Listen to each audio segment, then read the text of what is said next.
और जी न्यूज़ आपको AI generated एक वीडियो दिखा रहा है किस तरीके से जब विमान एकाएक रनवे की तरफ बढ़ता है और जैसे ही टच डाउन होता है, टच डाउन के साथ ही एक बड़ा धमाका होता है क्रैश साइट पर। और ये एआई जनरेटेड वीडियो है जो हमने तैयार किया है आपके लिए। आप देख सकते हैं चारों तरफ मलबा पसरा हुआ है।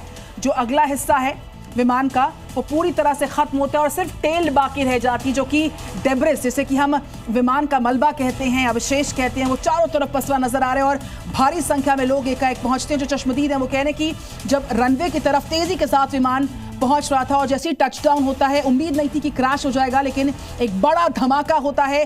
चारों तरफ धुएं का गुबार और आग की ऊंची उठती लपटें बताने के लिए काफी कि कितना दर्दनाक, कितना विभत्स ये हादसा रहा, जिसमें जितने भी लोग इस विमान में सवार थे सबकी दर्दनाक मौत हो जाती है। क्रैश साइट की तस्वीरें इस वक्त आपके सामने जो जी न्यूज़ आपको लगातार दिखा रहा है। बारामती में जो अजीत पवार का प्लेन क्रैश हुआ है उस पर उनके आकस्मिक निधन से हर कोई शोक संतृप्त है। और हमारे साथ एविएशन एक्सपर्ट हैं कृष्ण मित्तू सर।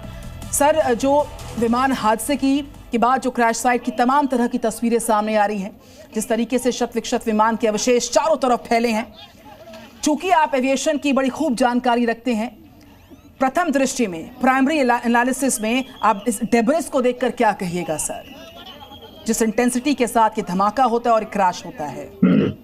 देखिए, इंटेंसिटी तो होती है जहाज की, क्योंकि इस स्टेज पे लैंडिंग से पहले कोई 120-130 किलोमीटर की स्पीड से होता है।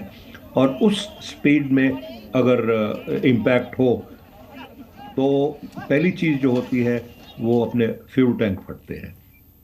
फ्यूल टैंक फटते हैं, फ्यूजलाज जो है, जो बॉडी है जो जहाज़ की, वो टूटनी फूटनी शुरू हो जाती है। उसमें बचने बचाने की तो उम्मीद बहुत कम रह जाती है। और एक्सप्लोजन्स भी तभी होते हैं जब फ़र्क फ्यूल टैंक जहाज़ के फटते हैं।